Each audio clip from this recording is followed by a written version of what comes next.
Hello, and welcome to Behavioral Health Today, a commentary from Medavance Billing Service. I'm Lakeisha Bennett.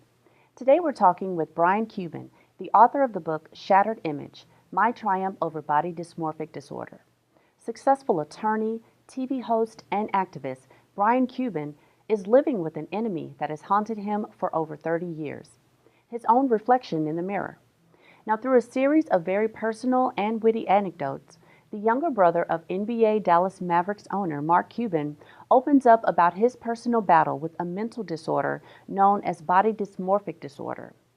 Body dysmorphic disorder is when a person is preoccupied with a distorted sense of self-image and is often afflicted with eating disorders, depression, and addiction. I recently sat down with Brian and asked him to tell us more about his book Shattered Image and how he's overcome his disorder.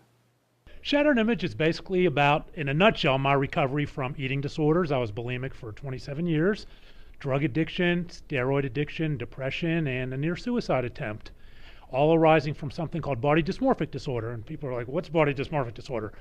Body dysmorphic disorder is when you take a minor or even non-existent defect and exaggerate it to the point where it affects your ability to function in life.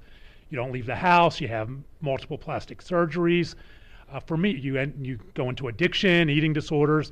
For me, because of bullying over my weight when I was young and fat shaming at home, I became very self-conscious about my stomach, and I would basically look in the mirror and see this grotesque person. And trying to get rid of that, I engaged in all these unhealthy behaviors. And Shattered Image is about how I went through that, how I got out of it. It was all kind of together.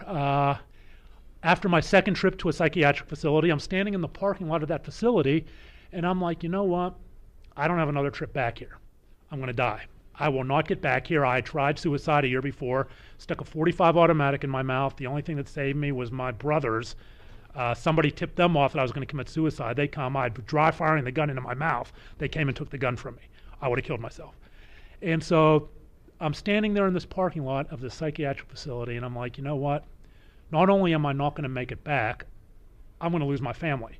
If I go back out there, as we like to say in addiction, go back out there, I'm going to lose my family, because family may love you unconditionally, but there are conditions on their limits there are conditions on their willingness to see you kill yourself. Okay, so they'll distance. They have children. They don't want you, an addict, even somebody they love, an addict around their kids. And my father brought us up to be very close. I have two brothers. My father brought us up to be very close, and that terrified me of losing my family. The next day, standing in that psychiatric facility, I walked into 12-step. I never looked back. I got honest with my treatment providers. I got honest with my family. I finally told my family what was going on.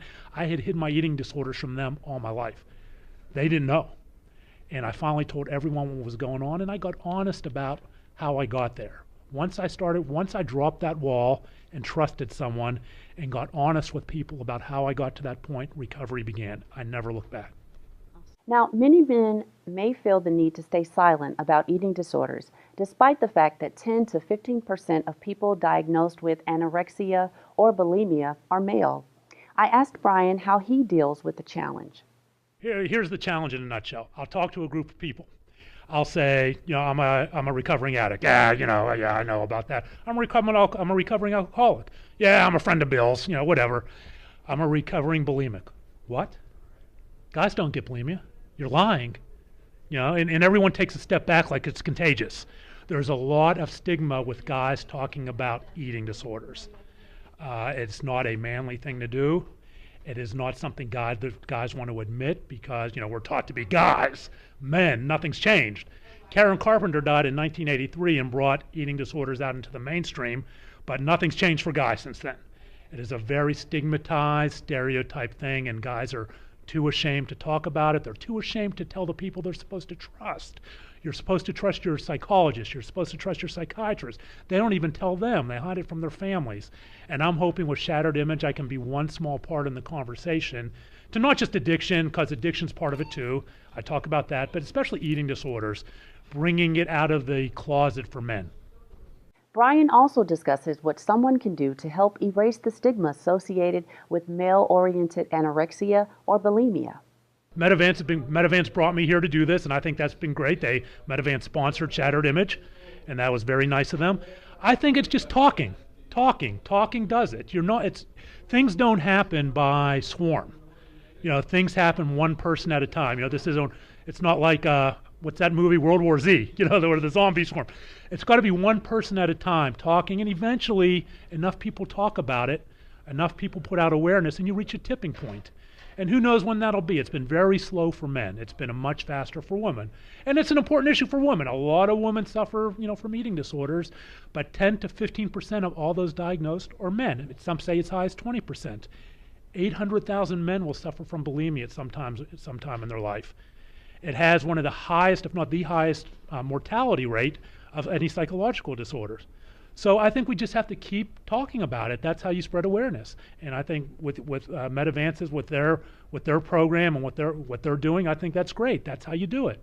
I want to add that I really appreciate Metavance Billing providing me the opportunity to get Shattered Image out there and spread the word not only on addiction and alcoholism awareness, but eating disorder and body dysmorphic awareness for males. Thank you so much for giving me the opportunity. That's all for this edition of Behavioral Health Today. We hope you've been enlightened, and this commentary will help you change the conversation about behavioral health disorders. To receive your copy of this commentary or to learn more about behavioral health today, go to metavancebilling.com. I'm Lakeisha Bennett. Thank you for watching.